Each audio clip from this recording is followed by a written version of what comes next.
바람난 아내가 부패한 건설사 대표와 몰래 만나고 있다는 걸 알아챈 순간 나는 그녀를 스스로 걸려들 수밖에 없는 함정으로 유도했다. 그 결과 그녀는 병원 신세를 지게 되었고 나는 그녀가 가장 무너진 순간에 이혼 서류를 건넸다. 하지만 그 다음에 벌어진 일은 그녀는 물론 모든 사람을 충격에 빠뜨렸다. 민석은 굳은 손으로 낡은 경운기의 핸들을 움켜쥐고 조용히 자갈길을 따라 마을 외곽에 있는 집으로 돌아오고 있었다. 시계는 정오를 가리키고 있었고 직접 키운 채소를 팔던 장터에서 예정보다 일찍 돌아온 그는 서진에게 도시락을 전해주고 싶어 작은 시장 골목의 단골 반찬 가게에서 점심을 사왔다. 그런데 마당 끝에 다다랐을 때 현관 앞에 놓인 낯선 갈색 보따리가 그의 시선을 붙들었다. 받는 사람은 아내 서진. 민석은 열쇠를 쥔 손을 잠시 멈췄다. 서진은 원래 인터넷 주문 같은 건 하지 않았다. 이웃이 운영하는 가게들을 일부러 찾아다니며 물건을 고르는 사람이었다. 그런 아내가 등줄기를 따라 싸늘한 기운이 훑고 지나갔다. 민석은 장바구니와 보따리를 함께 들고 부엌으로 들어갔다. 집 안은 고요했다. 서진은 아마음내로 보리를 보러 나간 듯했다. 시장 바구니를 조심스레 싱크대에 올려놓은 그는 여전히 갈색 상자를 손에서 놓지 않았다. 평생 논밭을 갖고 오며 하늘빛과 바람만 봐도 비를 예측하던 그의 직감이 이상한 신호를 보내고 있었다. 별 생각 없이 테이프를 벗기기 시작했다. 안에는 실크 같은 붉은 천이 정성스럽게 종이에 쌓여 있었고 그걸 꺼내는 순간 작은 쪽지가 툭 떨어졌다. 가슴이 쿵쾅거리며 쪽지를 주운 그는 처음 보는 남성의 필체로 쓰인 문장을 읽었다. 다음번 뜨거운 밤에 이 옷 꼭 입어. 그 찌질한 남편은 그냥 버려. 순간 손에 들린 빨간 천이 뱀처럼 살갗을 파고드는 듯한 기분이 들었다. 그건 레이스가 달린 자극적인 원피스였다. 서진이 자신 앞에서 단 한 번도 입어본 적 없던 그런 옷. 민석의 머릿속은 폭풍우처럼 뒤엉켰다. 대체 언제부터였을까? 이 D라는 놈은 또 누구야? 왜 그는 아무것도 눈치채지 못했을까? 손이 덜덜 떨리며 물 한 잔을 따라 마셨지만 속에서 치밀어 오르는 분노와 배신감은 쉽게 가라앉지 않았다. 그때였다. 마당에 차가 들어오는 소리가 들렸다. 서진이 돌아온 것이다. 당황한 민석은 원피스와 쪽지를 다시 보따리에 넣고 급히 팬트리 깊숙한 곳에 숨겼다. 그리고 수건을 잡아 땀에 젖은 손바닥을 닦으며 현관문이 열리는 소리를 들었다. 당신, 오늘은 왜 이렇게 일찍 왔어? 서진의 목소리엔 살짝 놀란 기색과 어쩐지 미묘한 긴장감이 섞여 있었다. 오늘은 시장에 손님이 별로 없어서 점심은 집에서 먹을까 해서. 민석은 아무 일도 없다는 듯 태연하게 말했다. 스스로도 놀랄 만큼 목소리가 자연스러웠다. 곧 서진이 부엌 문간의 모습을 드러냈다. 어깨까지 오는 갈색 머리가 살짝 흐트러졌고 그녀는 미소를 지었지만 눈빛만은 어딘가 멍했다. 잘 됐네. 나도 막 볼일 보고 오는 길이었어. 민석은 아무 말 없이 그녀를 지켜봤다. 서진은 냉장고 앞에 가더니 등을 보인 채 뭔가를 찾고 있었다. 그 순간 주머니 속 휴대폰이 진동하는 소리가 희미하게 들렸다. 서진의 어깨가 살짝 움찔하더니 곧 아무렇지도 않다는 듯 말했다. 아, 전화 좀 받아야겠어. 아마 유리 생일 파티 때문에 연락 온 거일 거야. 그녀는 뒷문을 열고 뒷마당으로 나갔다. 민석은 살금살금 다가가 문 너머로 들려오는 소리를 들으려 애썼다. 지금은 통화 못해. 그 사람이 일찍 들어왔어. 걱정 마. 내가 알아서 할게. 응, 받았어. 완전 딱이야. 나도 기다려줘. 주먹이 저절로 꽉 쥐어졌다. 그녀의 입에서 새어나오는 거짓말은 너무도 자연스러웠다. 이 연기를 얼마나 오래 연습해왔던 걸까? 서진이 돌아오는 발소리에 재빨리 시장 바구니를 뒤적이며 무심한 척 포장을 풀기 시작했다. 미안 유리가 계획 짤 땐 항상 이래서 말이야. 서진은 태연한 척 웃으며 말했다. 민석은 아무 말도 하지 않았다. 그의 속은 이미 끓어오르고 있었지만 표정 하나 바꾸지 않았다. 민석의 머릿속은 이미 빠르게 회전하고 있었다. 아직은 아니었다. 지금 당장 서진을 몰아세우는 건 시기상조였다. 무엇보다 정확한 증거가 필요했다. 상대가 누구인지, 얼마나 깊게 엮였는지. 그는 모든 퍼즐 조각을 모아야만 했다. 나 몸이 좀 안 좋은 것 같아. 민석은 태연하게 거짓말을 내뱉었다. 조금 누워있을게. 서진의 이마가 살짝 찌푸려졌다. 그 표정엔 걱정이라고 해도 믿을 법한 기색이 담겨 있었다. 어머, 내가 죽 끓여줄까? 아냐, 그냥 좀 쉬면 나아질 거야. 계단을 올라가며 민석의 머릿속은 온갖 계획과 물음으로 가득 찼다. 하나는 확실했다.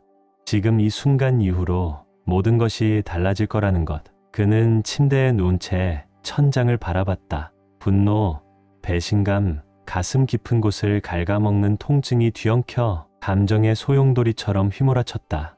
하지만 그 밑바닥에 차가운 결심이 자리 잡고 있었다.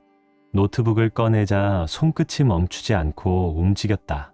서진은 날 바보처럼 여겼겠지. 하지만 그게 어떤 대가를 낳을지는 곧 알게 될 거야. 민석은 온갖 검색창을 뒤지며 뒤의 정체를 추적하기 시작했다. 얼마 지나지 않아 한 인물이 눈에 띄었다. 강도현, 최근 지방 도시 곳곳에서 난개발로 논란이 된 대형 건설사의 대표. 언론엔 세련된 이미지로 등장했지만 지역 커뮤니티엔 그의 횡포에 대한 소문이 끊이지 않았다. 민석의 눈이 가늘게 좁혀졌다. 돈 많고 잘 나가고 냉혹한 도시 남자. 자신과는 완전히 반대되는 인물. 하지만 더 깊이 파고들수록 이건 단순한 외도 문제가 아니라는 걸 깨달았다. 도연이 계획 중인 개발 사업이 인근 마을 수많은 작은 농가를 위협하고 있었고 그 중엔 민석의 땅도 포함되어 있었다. 피가 서서히 식는 듯한 기분. 이건 단지 부부 사이의 문제가 아니었다. 이건 조상 대대로 지켜온 땅과 삶의 방식에 대한 침범이었다. 정보가 더 필요하다. 그리고 믿을 수 있는 동지가. 머릿속에 두 사람이 떠올랐다. 어릴 적부터 함께 자란 동네 파출소 순경태수, 그리고 지역 신문사에서 탐사 보도를 맡고 있는 기자 소영. 태수는 법적인 절차를 도와줄 수 있을 인물이었다. 소영은 부패를 잡아내는데 천부적인 감각을 가진 인물. 무서울 정도의 끈기와 명확한 정의감을 갖고 있었다. 민석은 휴대폰을 집어들고 태수의 번호를 눌렀다. 하지만 아직 전화 버튼을 누르기도 전에 서진의 발소리가 계단을 올라오는 소리가 들렸다. 그는 재빨리 노트북을 덮고 옆에 밀어두며 눈을 감고 자는 척을 했다. 민서, 서진의 목소리는 낮고 부드러웠다. 진심 어린 걱정이 묻어난 듯한 어조였다. 좀 나아졌어? 그는 대답 대신 중얼거리며 눈을 감은 채로 있었다. 침대 가장자리에 그녀가 살짝 앉더니 이마에 손을 대었다. 열은 없는 것 같아. 요즘 너무 무리했잖아. 몸이 힘들 수도 있어. 민석은 억지로 호흡을 고르게 하며 그녀의 손길에서 몸을 피하고 싶은 충동을 참았다. 어떻게 저렇게 걱정하는 척을 하면서 뒤로는 그런 짓을 할 수 있을까? 나 마트 좀 다녀올게. 필요한 거 있어? 없어. 괜찮아. 그는 간신히 목소리를 짜냈다. 서진은 잠시 그 자리에 서 있다가 조용히 방을 나갔다. 현관문이 닫히고 차가 멀어지는 소리가 들리자 민석은 벌떡 일어나 움직였다. 시간이 많지 않았다. 먼저 태수에게 전화를 걸었다. 목소리는 낮았지만 단호했다. 태수야, 나야. 좀 조용히 만나서 얘기하고 싶은 게 있어. 예전 낚시터에서 1시간 후에 보자. 이어서 소영에게도 전화를 걸었다. 소영 기자님, 민석입니다. 아마 흥미가 생길 만한 얘기가 하나 있어요. 도연건설에 관한 이야기예요. 도연이 진행 중인 그 개발 사업 말이에요. 민석은 짧게 말한 뒤 숨을 고르듯 말을 멈췄다. 상황은 이미 돌아올 수 없는 강을 건넜다. 이제 반격의 시점이었다. 계획의 톱니바퀴가 굴러가기 시작하자 민석은 팬트리에 숨겨뒀던 보따리를 꺼냈다. 빨간 레이스 원피스를 바라보는 그의 눈빛엔 역겨움과 차가운 결의가 동시에 깃들어 있었다. 이렇게까지 하고 싶다면 나도 보여주지. 시골 사람도 더럽게 놀 수 있다는 걸. 오후 햇살이 기울어가는 시간, 마을 슈퍼의 문 위에 달린 방울이 딸랑 울리며 민석이 들어섰다.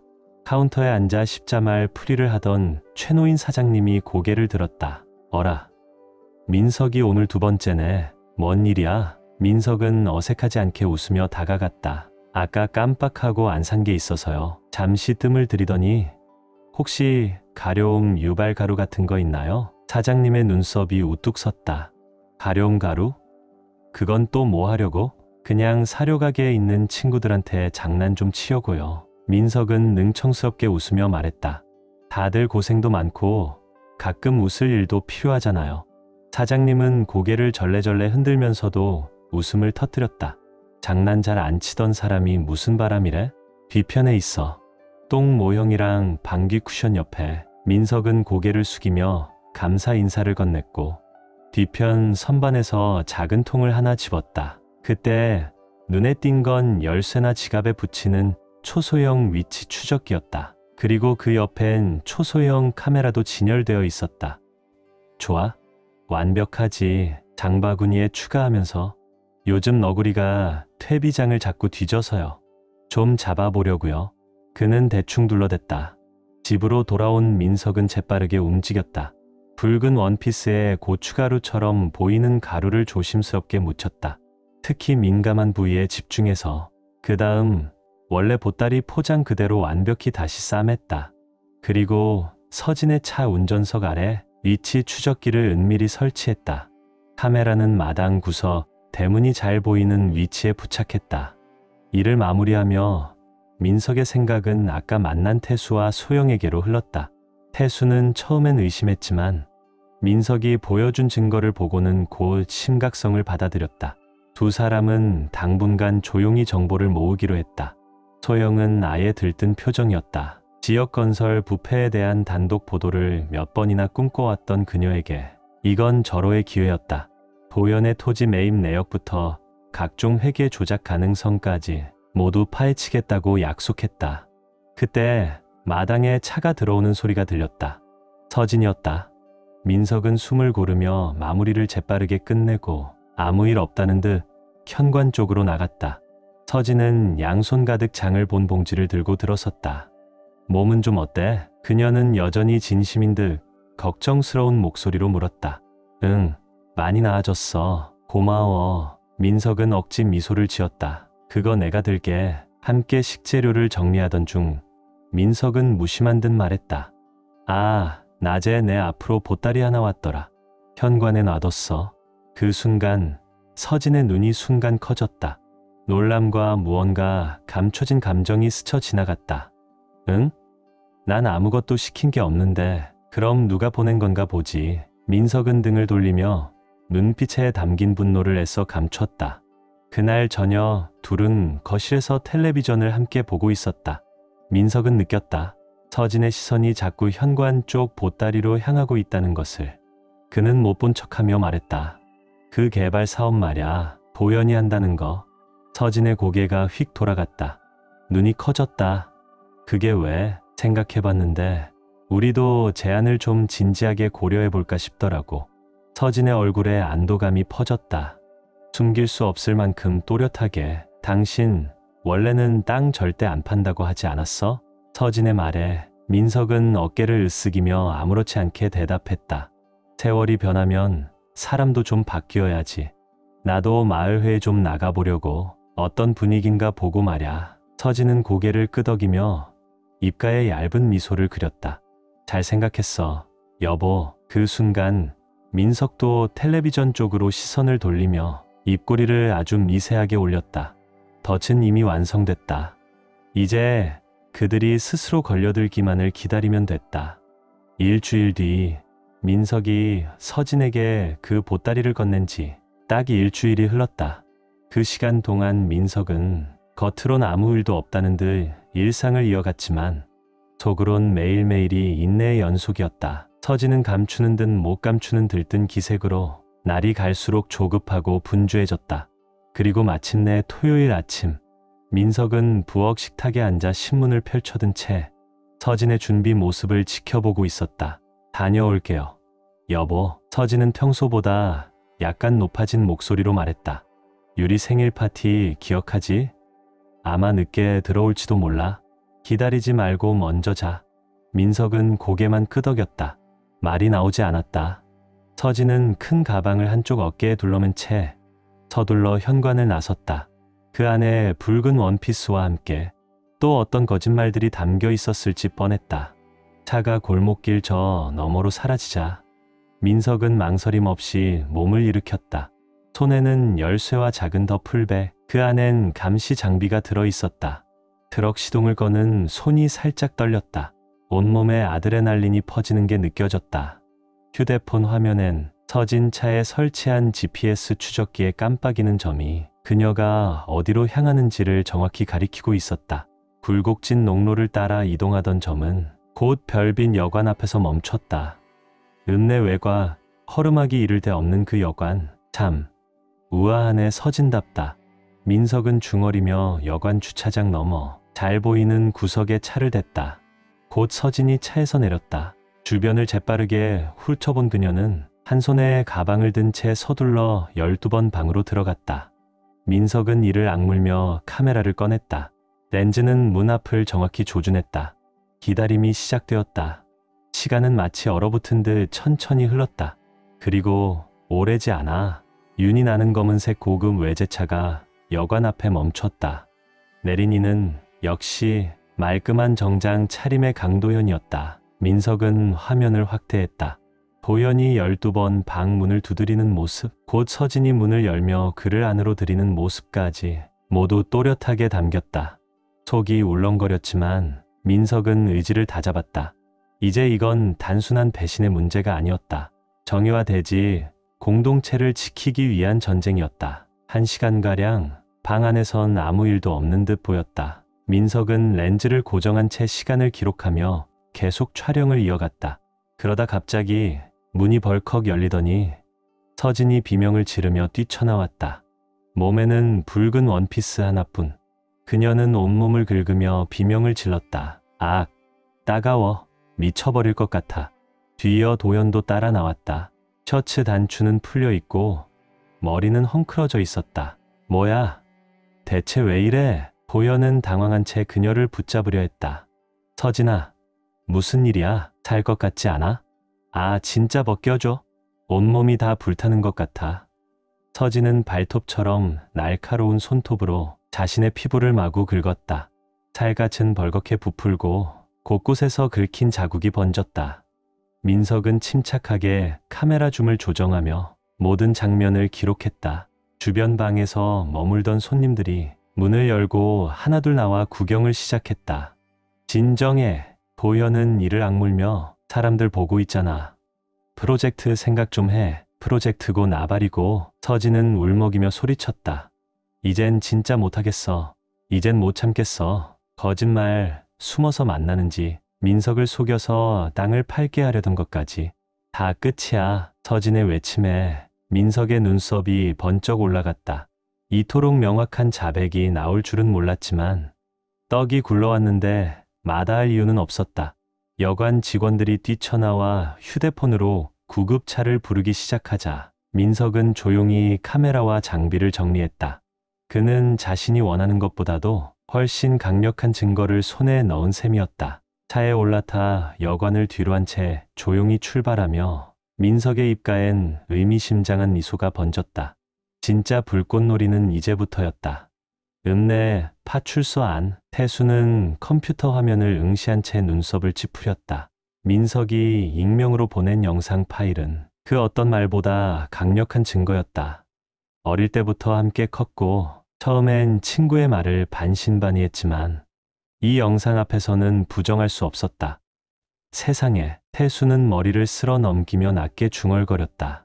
곧장 전화기를 들어 지구대장에게 전화를 걸었다. 반장님, 큰일입니다. 직접 보셔야 할 것 같습니다. 같은 시각 지역신문사 편집국 기자 진소영의 눈동자는 사냥감을 향한 맹수처럼 번뜩였다. 익명의 제보는 그녀를 정보의 금광으로 이끌었고 이제 영상까지 확보된 이상 단독 특종은 기정사실이었다. 현수 씨, 그녀는 인턴 기자를 향해 날카롭게 외쳤다. 강도현이 최근 5년간 거래한 토지 목록 전부 가져와요. 그리고 서진이 입원한 병원도 빨리 확인해줘요. 소영의 지시에 따라 편집국이 들썩이기 시작했고 지역 방송사들은 예고도 없이 긴급 속보를 내보내기 시작했다. SNS는 이미 난리였다. 현장 영상, 여관 불륜, 개발 사기극 등 키워드가 포털 실시간 검색어를 장악하고 있었다. 청계병원 3층 병실, 서진은 붉게 부어오른 피부로 침대에 누워 있었다. 가룡가루 알레르기 반응은 예상보다 심각했고 간호사는 그녀의 휴대폰을 압수하려 했지만 그 전에 서진은 알림창에 쏟아지는 뉴스 제목을 이미 보았다. 모든 게 밝혀졌다. 불륜도 땅 매매 시도도 민석에 대한 배신도 전부. 눈을 감은 그녀의 뺨 위로 뜨거운 눈물이 흘러내렸다. 이게 이렇게까지 될 일이었나? 그녀는 그저 조금의 설렘, 도연이 약속했던 화려한 삶의 조각 하나를 원했을 뿐이었다. 하지만 돌아온 것은 무너진 결혼, 망가진 명예, 그리고 온 마을 사람들의 경멸이었다. 한편 읍내를 내려다보는 고층 사무실, 강도연은 전화기 너머로 고함을 질렀다. 방법이 뭐든 상관없어. 당장 기사 내려. 변호사는 이미 공식 해명서를 작성 중이었고 PR팀은 여론을 누그러뜨릴 방안을 모색 중이었다. 하지만 도연의 분노는 가라앉지 않았다. 눈앞엔 자선행사에서 시장과 찍은 사진이 걸려 있었다. 둘 다 해맑게 웃고 있었다. 도연은 비웃듯 입꼬리를 비틀었다. 내가 여기까지 오르는데 얼마나 걸렸는데. 시골 농부 하나랑 그 마누라 따위가 이 모든 걸 무너뜨리게 둘 순 없지. 곧바로 휴대폰을 들고 연락처 목록을 스크롤하던 그의 손가락이 멈췄다. 민석, 그 이름에 초점이 맞춰졌다.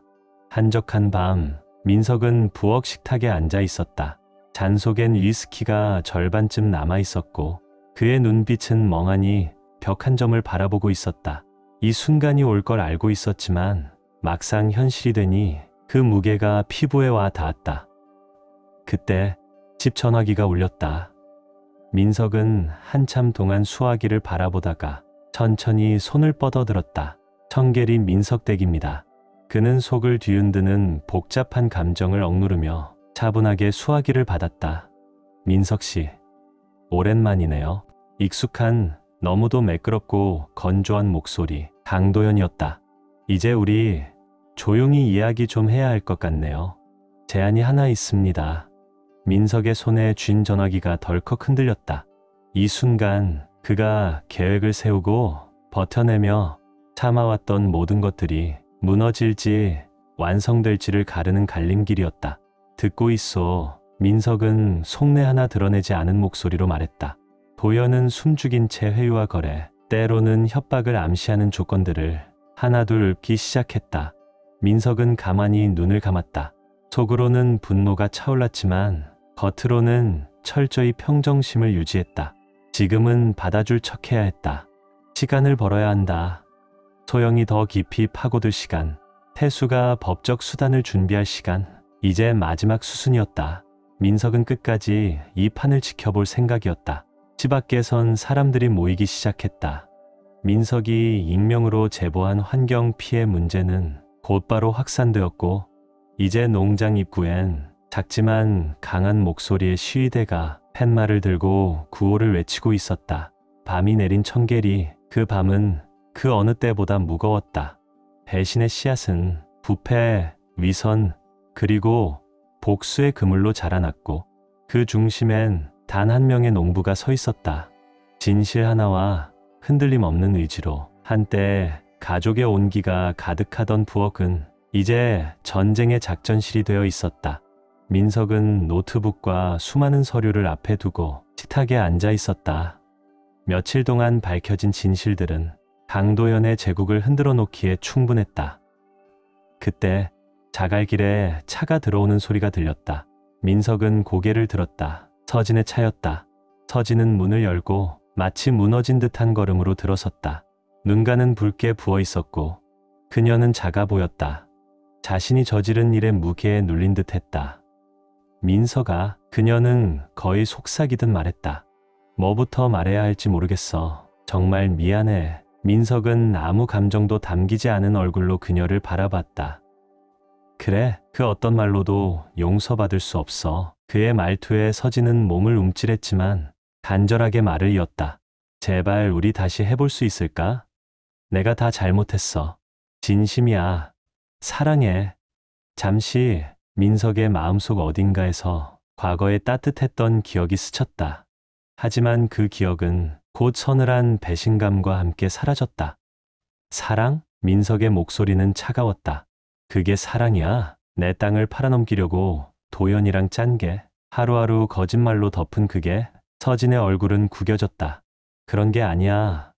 도연이, 그 사람이 날 속였어. 우리에게 더 나은 삶을 준다고 했고. 민석은 씁쓸하게 웃었다. 이젠 우리는 없어, 서진아. 그는 조용히 서랍을 열어 두툼한 봉투 하나를 꺼냈다. 식탁 위로 그것을 밀어 넣었다. 서진은 손을 떨며 봉투를 열었다. 그 안에 담긴 서류를 보는 순간 눈이 커졌다. 이혼 서류. 그녀는 충격에 찬 눈으로 민석을 바라봤다. 민석은 고개를 끄덕였다. 당분간 언니 집에 머무는 게 좋을 거야. 변호사가 연락할 거다. 서진은 아무 말도 못한 채 서럽게 울기 시작했다. 그녀의 애원은 울음 속으로 사라졌다. 몇 가지 짐을 챙겨나가는 그녀의 발소리가 점점 멀어졌고, 문이 닫히는 소리와 함께 민석의 어깨에서 거대한 짐이 사라졌다. 하나의 장이 끝났고 이제 진짜 싸움이 시작되려 하고 있었다.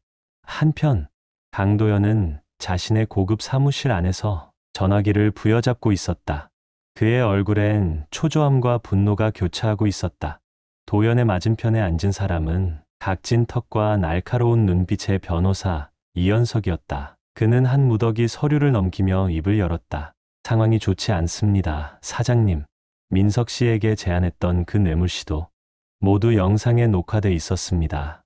환경법 위반건도 줄줄이 나오고 있고 금융감독원도 다른 토지 매입 내역을 조사 중입니다. 도연은 책상을 쾅 내리쳤다. 당신을 고용한 이유가 이런 얘기 들으려고가 아니잖아. 해결하라고 고용한 거야. 이현석 변호사는 태연하게 등을 기대며 말했다. 한 가지 방법이 있긴 합니다. 하지만 위험하죠. 민석 씨를 오히려 악역으로 보이게 만들 수 있다면 여론은 바꿀 수 있습니다. 도연의 눈에 마지막 희망처럼 번뜩이는 불꽃이 일었다. 어떻게? 세금 탈루나 보험 사기처럼 보일 만한 증거를 심죠. 작은 마을일수록 소문에 약하니까요. 사람들은 금방 믿습니다. 특히 안 좋은 얘기엔. 도연은 한순간 망설였다. 이건 선을 넘는 일이었다. 하지만 그가 쌓아온 제국, 그 권력을 잃을 수는 없었다. 그날 밤 2명의 그림자가 민석의 농장으로 몰래 들어왔다. 그들은 외양간 안쪽에 조작된 문서를 숨기고 장부를 조작하며 증거를 만들고 있었다. 하지만 그들은 몰랐다. 민석이 곳곳에 설치해둔 숨은 카메라가 그들의 모든 움직임을 기록하고 있었다는 사실을. 다음 날 아침, 민석은 조용히 영상을 돌려보다가 입꼬리를 올렸다. 기대했던 수가 나왔다. 이제 그들을 끝까지 몰아붙일 차례였다. 민석은 휴대폰을 들었다. 태수야, 이건 직접 와서 봐야겠다. 같은 시각 신문사에서 소영은 마지막 문장을 쓰고 있었다. 강도연, 자작극 실패, 농부에게 뒤통수 맞은 대기업 개발자. 뉴스는 실시간으로 퍼져나갔고 청계리 마을은 다시 떠들썩해졌다. 민석은 순식간에 영웅이 되었다. 탐욕과 부패에 맞서 싸운 시골 농부. 사람들은 그의 이름을 외치며 박수를 보냈다. 하지만 그 순간 민석은 집 앞 처마 밑에 서 있었다. 해질녘 붉게 물든 논과 밭을 바라보며 조용히 속으로 말했다. 이건 승리가 아니라 정의일 뿐이야. 싸움은 끝나지 않았다. 하지만 그는 준비되어 있었다. 배신도, 위협도, 계략도 모두 이겨냈다. 이 땅을 위해, 이 마을을 위해, 그리고 진실을 위해 민석은 끝까지 싸울 것이다. 며칠 후 청계군 법원 앞, 민석은 법원 계단 아래에서 넥타이를 고쳐맸다. 거칠고 굳은 손의 넥타이는 낯설었지만 오늘만큼은 편안함보다 자존감이 중요했다. 늘 입던 체크 셔츠 대신 어색한 정장을 입고 법정 건물에 비친 자신의 모습을 바라봤다. 그의 얼굴엔 이전보다 깊어진 주름과 결의에 찬 눈빛이 어른거렸다. 법정 안은 긴장으로 가득했다. 한쪽엔 강도연이 앉아 있었다. 예전의 여유로운 사업가의 모습은 온데간데 없고 땀이 맺힌 이마와 불안에 떨리는 턱만 남아 있었다. 그 옆엔 이제 아내가 아닌 낯선 얼굴이 되어버린 서진이 무표정한 얼굴로 앞을 응시하고 있었다. 민석은 원고석에 자리를 잡고 앉았다. 그는 변호사와 눈을 맞추며 짧게 고개를 끄덕였다. 앞에는 수개월 동안 모은 증거들이 가지런히 정리되어 있었다. 부패, 탐욕, 그리고 배신의 궤적이 서류마다 새겨져 있었다. 판사가 입장하고 재판이 시작되자 민석은 뜻밖의 차분함을 느꼈다.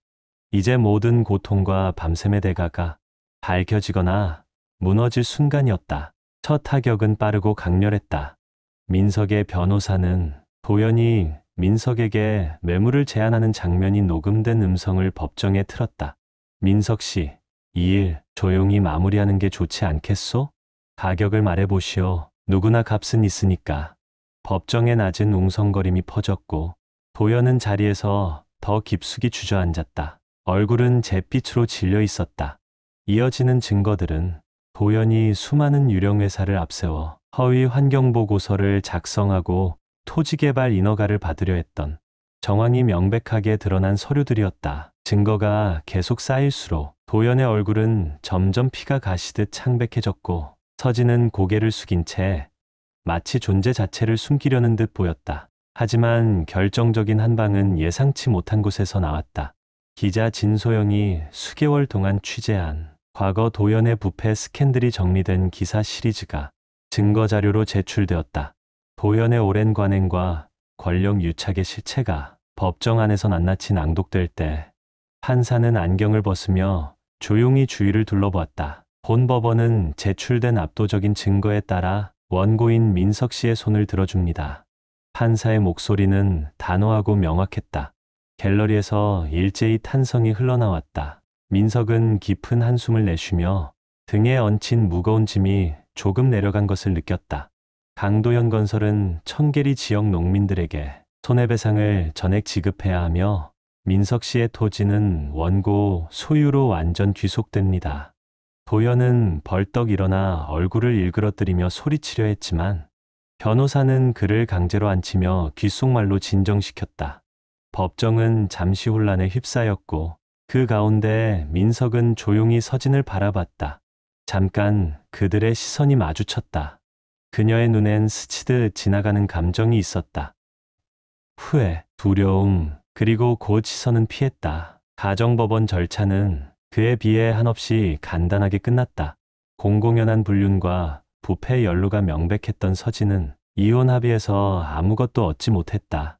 그날 오후 민석은 따뜻한 햇살을 얼굴에 받으며 법원을 나섰다. 승리의 기쁨은 없었다.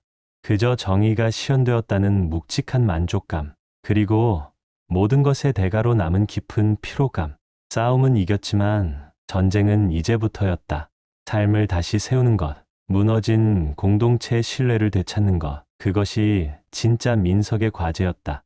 며칠 후 민석의 농장 끝자락에 있는 낡은 헛간이 오랜만에 활기를 되찾았다.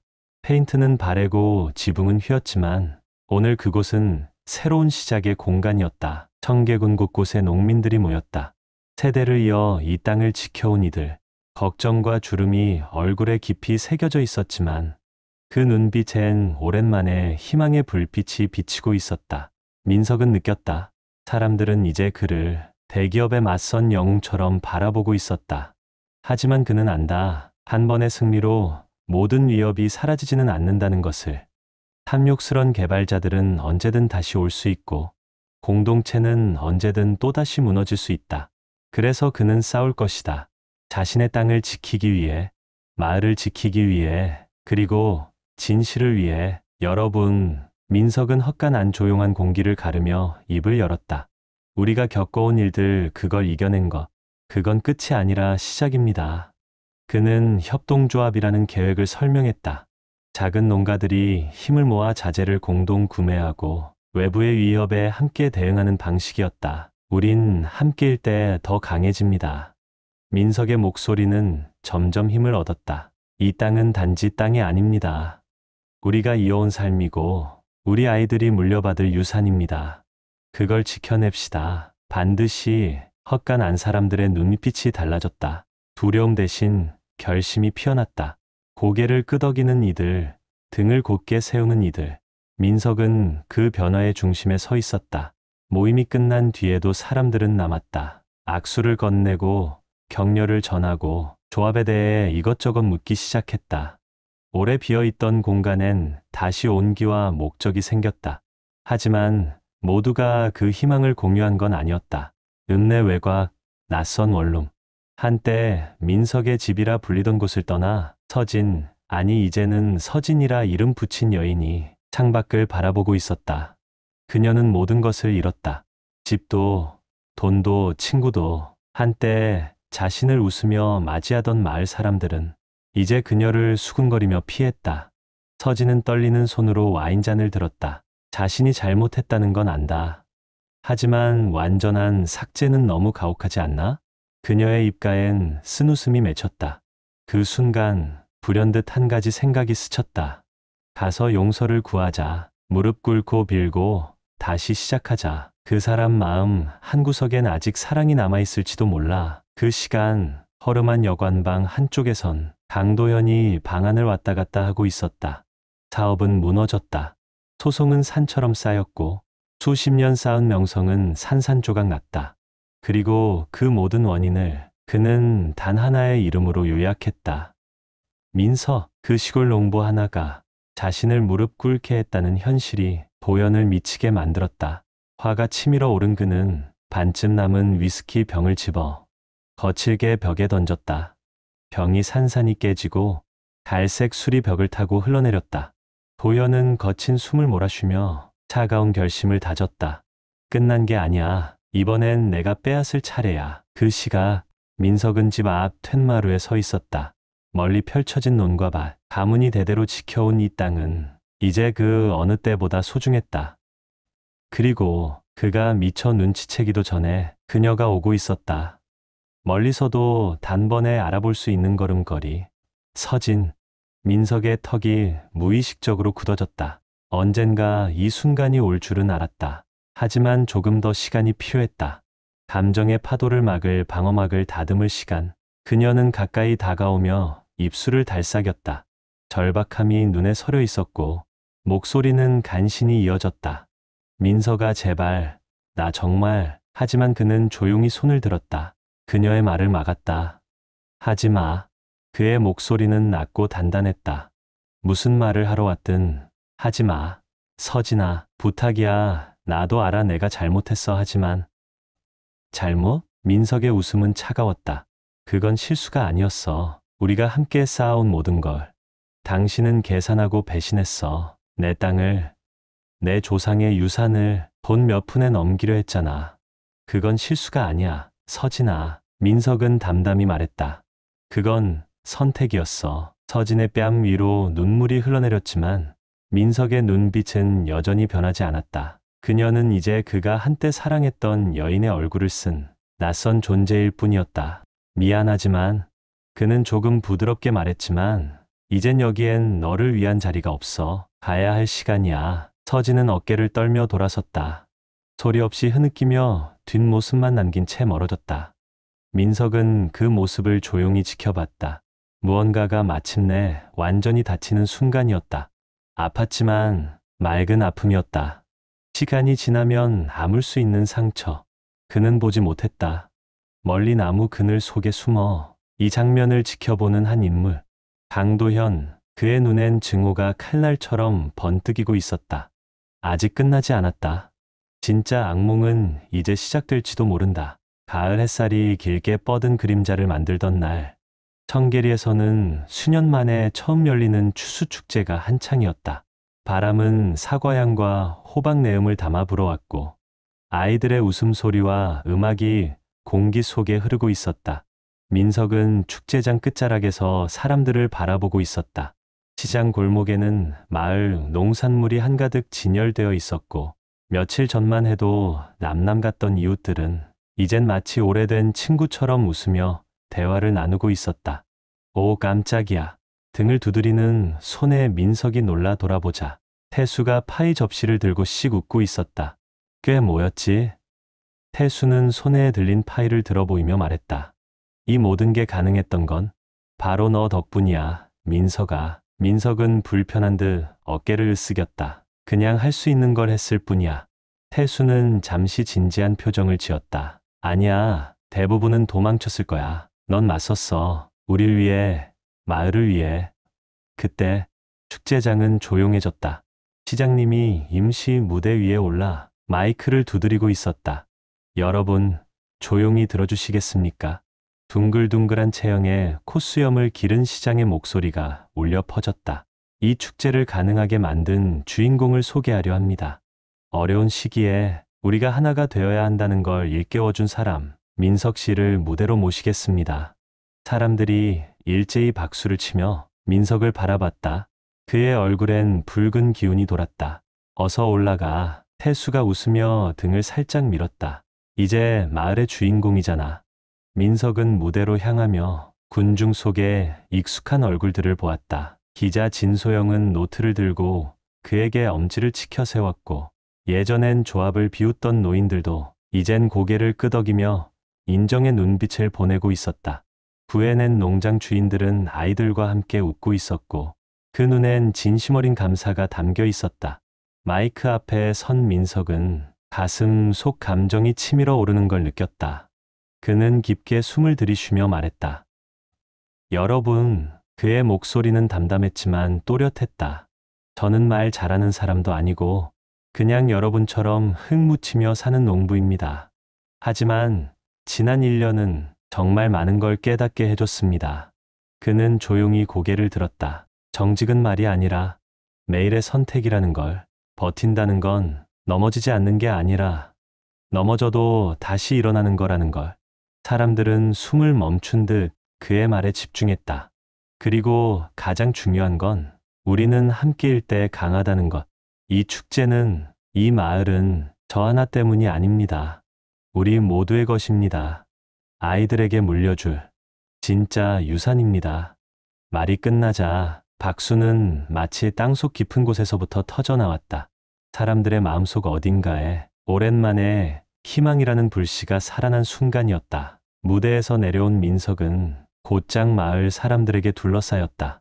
축하와 감사, 등을 두드리는 손길, 악수와 미소가 쏟아졌지만 그 순간에도 민석의 눈은 두 사람의 부재를 인식했다. 읍내 외곽 고속도로 위, 서둘러 짐을 싣고 떠나는 작은 승용차 한 대. 운전석에 앉은 서진은 거울 속으로 작아지는 청계리를 바라보며 눈물을 삼켰다. 한때 자신이 사랑했고 사랑받았던 이 마을은 이제 더는 돌아갈 수 없는 곳이었다. 민석을 떠올렸다. 그는 지금쯤 사람들 틈에서 웃고 있겠지. 마치 영웅처럼. 씁쓸함이 올라왔지만 그 안에는 작게 고개를 숙이는 마음도 있었다. 그는 자신을 꿰뚫었고 자신보다 훨씬 더 강한 사람이었음을 인정할 수밖에 없었다. 이젠 끝이다. 청계리를 벗어났습니다라는 표지판이 스쳐 지나갔고, 서진은 마지막으로 백미러를 한번 바라본 뒤 가속 페달을 꾹 밟았다. 앞으로 어떤 삶이 기다릴지는 알 수 없지만 더 이상 뒤를 돌아볼 수는 없었다. 한편 반대편 고속도로, 또 다른 차 한 대가 광속처럼 달리고 있었다. 운전대를 쥔 손의 마디가 하얗게 질릴 정도로 굳어 있었고, 도연은 이를 악문 채 달리고 있었다. 모든 걸 잃었다. 회사도, 명예도, 미래도. 단 하나, 자신을 얕잡아 본 그 농부 하나 때문에. 가슴 깊숙한 분노는 이제는 뜨거움보다 차갑고 단단한 증오로 굳어 있었다. 끝난 게 아냐. 다시 돌아온다. 언제일지는 몰라도 반드시 갚아줄 거야. 그가 가장 방심한 순간에. 그리고 지금은 패배의 잔해를 뒤로 한 채 조용히 어둠 속으로 사라져갔다. 축제의 음악은 저물어가는 해와 함께 조용히 희미해졌다. 하늘엔 별빛이 하나둘 떠오르고 민석은 혼자 발끝에 서 있었다. 바람은 부드럽고 불빛 아래에는 아이들이 마지막 막대를 타고 있었다. 이긴 건 맞지만 많은 것을 잃었다. 결혼도, 사람에 대한 믿음도, 자신 안의 순수함 한 조각도. 하지만 그 모든 대가에도 불구하고 이제 그에겐 지켜야 할 것들이 또렷하게 남아 있었다. 반딧불이가 논밭 사이를 날고 있었고 그 빛 아래 민석은 조용히 생각했다. 조합의 청년들, 미래를 배우는 그 눈빛, 마을 사람들이 다시 손을 맞잡는 모습. 그는 다시 뿌리를 내리고 있었다. 그리고 아주 오랜만에 사랑이라는 단어가 마음 어딘가에 살포시 내려앉았다. 이제는 가능할지도 모른다. 누군가와 다시 웃을 날이, 함께 걷는 삶이. 그는 다시 축제장 쪽으로 돌아섰다. 불빛과 음악, 사람들 사이로 향해 천천히 걸음을 옮겼다. 미래는 여전히 불확실했지만 그는 처음으로 그 불확실함을 받아들일 준비가 되어 있었다. 한 발씩 천천히 하지만 확실하게 밤 공기엔 마지막 음악이 실려왔고 그 멜로디는 민석의 마음속 무언가와 겹쳐졌다. 최악은 지나갔다. 이제 최선이 다가오고 있었다.